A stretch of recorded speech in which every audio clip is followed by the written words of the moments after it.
Bertha Thompson, just a regular meatpacking worker, handed her last few coins to a starving kid on the street. Fast forward 15 years, on one of Bertha's roughest days, a millionaire showed up at her doorstep, and suddenly her act of kindness was making headlines worldwide. Every day played out in a similar rhythm. At 5 o'clock sharp, signaling the end of the day for many workers at a Seattle meatpacking plant. Bertha was one of them, hustling down the same street after work to catch the subway home. The demanding job often left her completely drained. That day, a massive shipment of pork arrived at the slaughterhouse. Despite having power tools to assist with cutting, Bertha still had to manually transport and shift a large amount of meat. Her arms shook from the effort, but she persisted until the task was done. After such grueling days, Bertha would hop on the subway and doze off for most of the journey home. Luckily, her co-workers from the neighborhood were there to wake her up, so she wouldn't miss her stop. But she was left all by herself in the subway car that day. If she nodded off, she risked waking up just 1 or 2 stops away, leaving her with a potential 40-minute wait until she could finally rest, which was not a good idea. Fretting didn't do her any good as Bertha dozed off on the subway.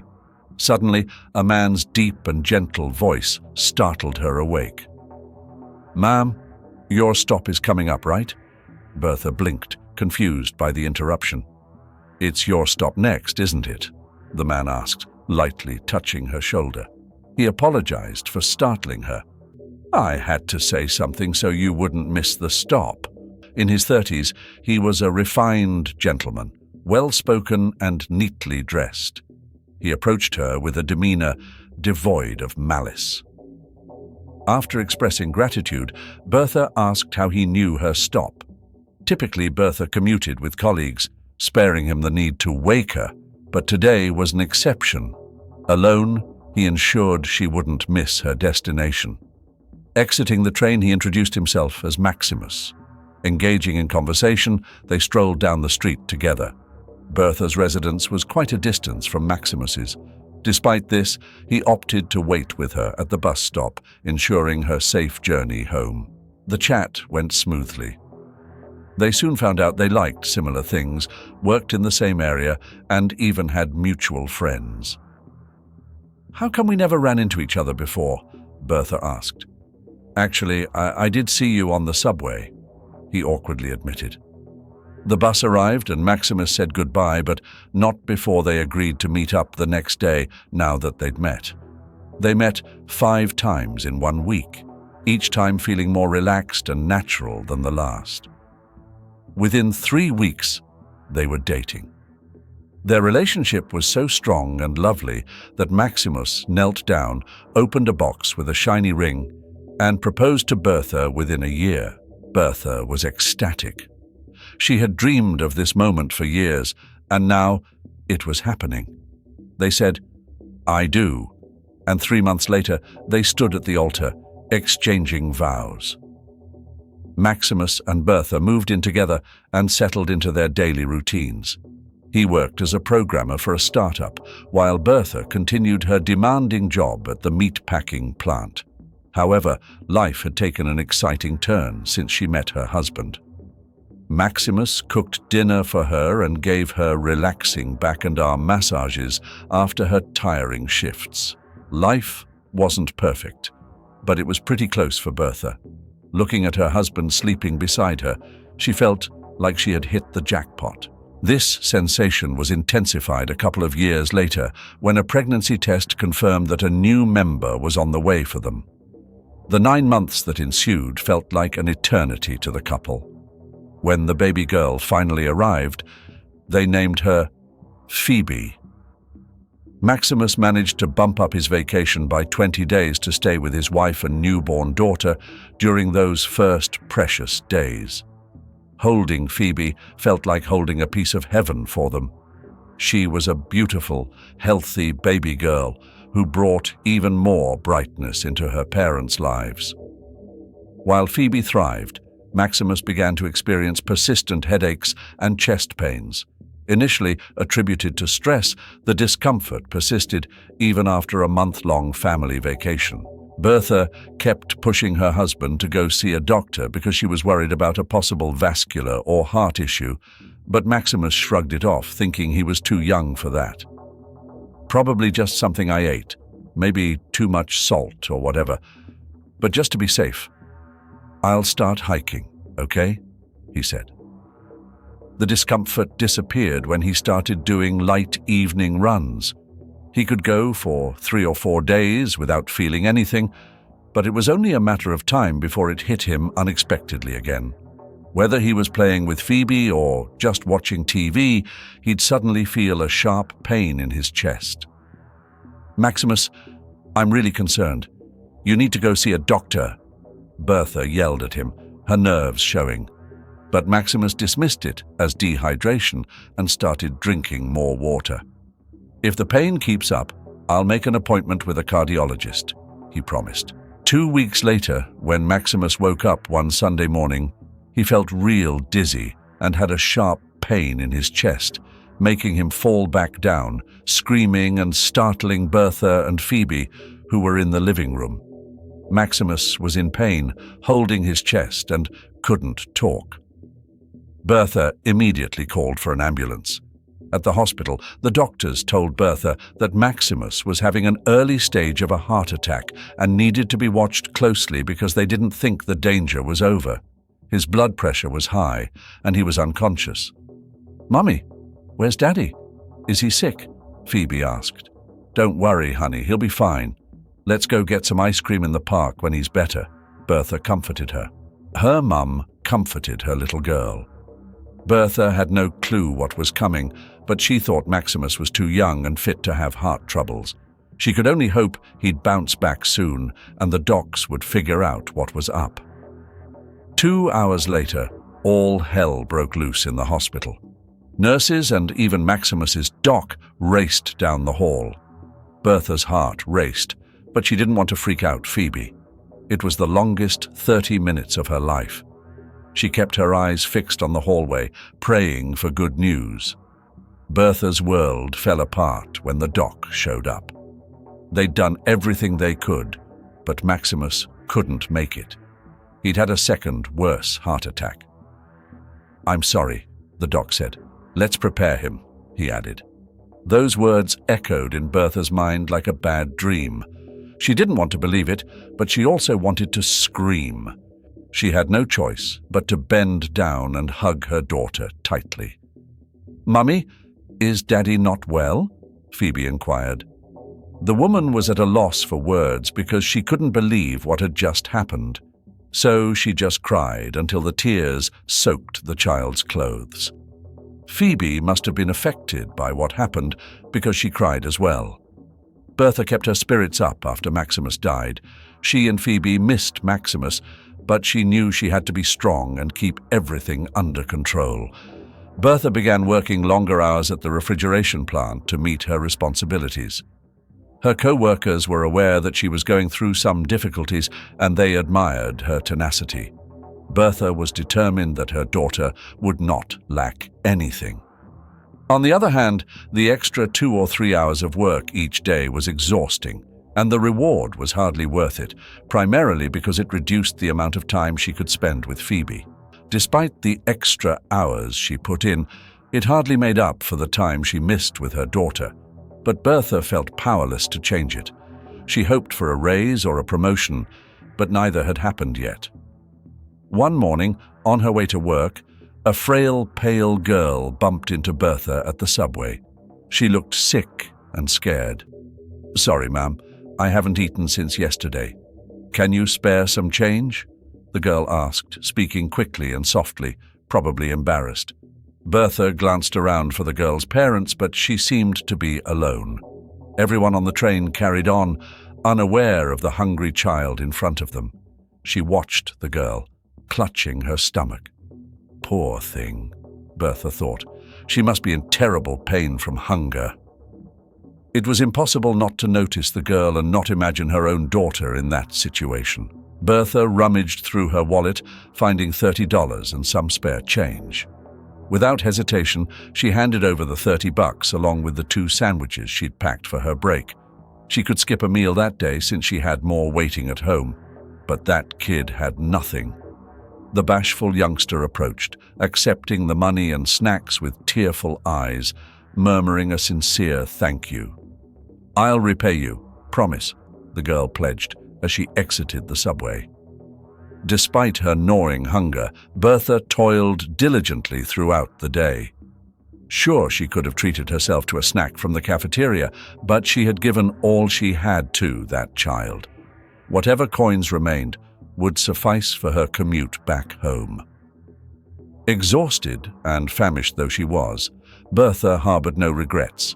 Instead, she spent the remainder of her day hoping for the girl's well-being. Freya, the girl she encountered on the subway, faced a tough home life. Her folks battled substance abuse, often unaware of her presence. Despite the challenges, the little girl dared to dream of a brighter tomorrow. Unsure of the path forward, she clung to hope, and it paid off. 12 years later, Bertha still punched in at the meatpacking plant, but she'd climbed the ladder, snagging 2 promotions. With a bit more cash and an earlier return home, she now looked after Phoebe, who loved zooming around the block on her skates with friends every afternoon. On that eventful day, she cruised through the neighborhood, her skills on full display. But a spontaneous race led to a spill as she tumbled onto the pavement, her head and back taking the hit. Phoebe's pals rushed to her side, finding her prone, responsive but immobile. Witnesses dialed for an ambulance while her mum was alerted. Bertha, amidst her workday, got the call and sped to the hospital. She bolted past the reception, demanding updates on Phoebe's status like a whirlwind. "Ma'am, please, take a breath. The girl's not on her deathbed, but the doc's en route to fill you in," a nurse reassured. "Fill me in? On what exactly?" Bertha barked, her mind racing with dread. Soon, the doctor appeared. Bertha harbored a deep fear of hospitals and doctors since Maximus's ordeal. The physician beckoned the distraught mother to his office, gently explaining Phoebe's prognosis. She'd recover, but her spine bore severe damage from the fall, likely rendering her unable to walk again. Bertha wept, her sorrow uncontainable. She couldn't believe what was happening. "I must be cursed," she exclaimed. "Calm down, ma'am. All is not lost. There are excellent surgeons in the city who specialize in this type of spine reconstruction. Phoebe might walk again. The problem is that these treatments are expensive. In some cases, they exceed 6 figures," said the doctor. Bertha couldn't afford such an outlay, even if she sold everything she owned. "If I sell the apartment, we'll be homeless and still won't have enough to pay for a surgery like that," she explained. The doctor looked down at the ground, knowing that what she said was, sadly, true. It was almost a month before Phoebe was discharged from the hospital. She had to use a wheelchair to get around and accept that she had become physically disabled. Just to stabilize her health, the hospital bill had been very high. This debt reduced Bertha's ability to pay for more advanced care for her daughter. It took her years of scrimping and saving to keep up with the bills, provide ongoing care for her daughter, and chip away at the hospital debt. While Bertha made sacrifices, Phoebe blossomed into a resilient young woman, despite being confined to a wheelchair. Witnessing her daughter's silent struggle tugged at Bertha's heartstrings, prompting her to launch an online fundraiser. The funds raised were earmarked for Phoebe's corrective surgery. Despite generating buzz on social media, the campaign fell short of its target, leaving Bertha disheartened. While the money raised covered some medical tests, surgery remained out of reach. Bertha felt defeated, believing there was nothing more she could do. Her daughter's fate seemed inevitable. There were moments when she found herself shedding tears in the restroom at her workplace, contemplating the missed opportunities her daughter would face due to their misfortune. Little did she realize, one of her past acts of kindness was on the brink of changing everything. On July 25th, 2022, a knock came to Bertha's door, just when she had lost all hope. Opening it, she found a well-dressed, attractive young woman standing there. A fancy car sat in the driveway behind her. "Hey, I bet you don't recognize me, but I owe you something," said the mysterious visitor, pulling out a wallet containing $30. Handing over the cash, she revealed her identity. Bertha instantly recognized her. The hungry, pale 10-year-old had transformed into a healthy, beautiful woman in her 30s. Tears filled Bertha's eyes as she embraced her guest and invited her in. The woman introduced herself as Freya, a name Bertha would always remember. She recounted how the snacks and money Bertha had given her on the subway that day had saved her life. As Phoebe rolled into the room in her wheelchair, Freya's attention immediately shifted to her. Freya expressed her gratitude, reflecting on her journey from homelessness and hunger to becoming a successful young entrepreneur. Bertha breathed a sigh of relief, witnessing the improvement in the girl's circumstances. "You must be blessed. You sure have all the light in the world," Bertha remarked to Freya. Freya graciously thanked her, recalling a promise she had made years ago. She revealed that she had discovered Bertha through the Phoebe fundraiser. "I recognized you as soon as I saw your picture, so I decided to come here myself to thank you for helping me when I needed it the most," Fanny explained. "The $30 you gave me at that time saved my life, so I'd like to support you and your daughter right now." Bertha, upon hearing this, expressed her gratitude to Freya, acknowledging any help offered, yet mentioning the surgery's hefty $350,000 cost and the potential need for ongoing fundraising efforts. "I'm sorry if I wasn't clear," Freya said, holding Bertha's hands. "You won't need more donations." Bertha was momentarily stunned, then tears welled in her eyes. Her daughter's long confinement to a wheelchair had made the prospect of walking and running again seem like an impossible dream. Phoebe stayed quiet, processing the astonishing news. Could this generous stranger truly afford such a substantial contribution? Freya spent the rest of the day with them, listening to their tales and ensuring that neither mother nor daughter lost hope. A few weeks later, Fanny began covering all of Phoebe's medical exams and therapies. Her operation went smoothly, taking place at a specialized facility in Seattle. The story gained attention from various TV channels, and Phoebe's progress was closely followed.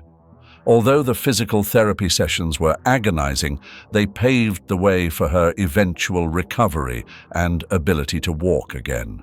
Phoebe made her maiden strides unaccompanied after years. Though she still required some aid, it was just a matter of time before she'd walk solo once more. Freya gripped Bertha's hands as she cried tears of disbelief. "Oh my God," she gasped, overjoyed. Phoebe strode without assistance, defying odds after 9 months in a wheelchair. Her gait radiated confidence and purpose. Bertha had never fathomed that a simple past deed would bring her daughter's life back to normal. Occasionally, she pictured Maximus observing the scene as well. If you enjoyed this tale, kindly hit the like button. And don't miss the next video, it's sure to tug at your heartstrings too. Wishing you a fantastic day, and I'll catch you in the next one.